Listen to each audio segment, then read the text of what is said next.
Lungo la strada che dalla pianura sale al Cansiglio è situato Fregona, un piccolo paese ricco di storia, arte e bellezze naturalistiche.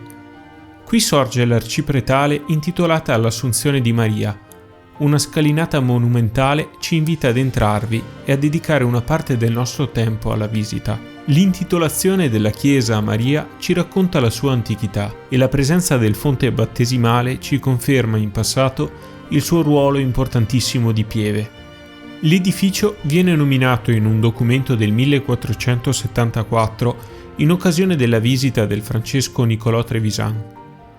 Ma il primo documento che attesta la presenza di una comunità a Fregona risale al 18 ottobre del 1185, dalla bolla papale di Lucio III, che confermava al vescovo di Belluno Gerardo de Taccoli alcuni possedimenti, tra cui Fregona.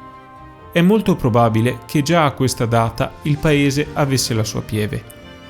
Nel 1791 viene avanzata dall'intera comunità di Fregona la proposta di costruire una nuova chiesa sul Colle di San Pietro, dove attualmente si trova.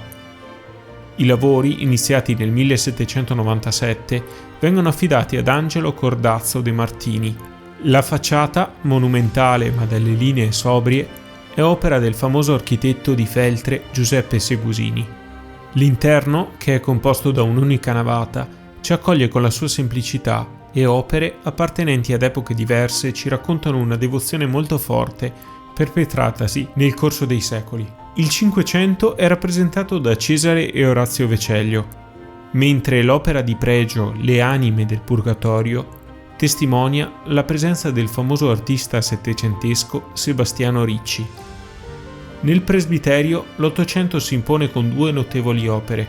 Sull'altar maggiore la pala di Sebastiano Santi con l'Assunta e nella lunetta il sacrificio di Abramo di Pietro Paietta del 1875. All'esterno la torre campanaria ci colpisce per la sua imponenza. In stile neogotico è stata costruita nel 1881 su disegno del locale capomastro Francesco Ciprian.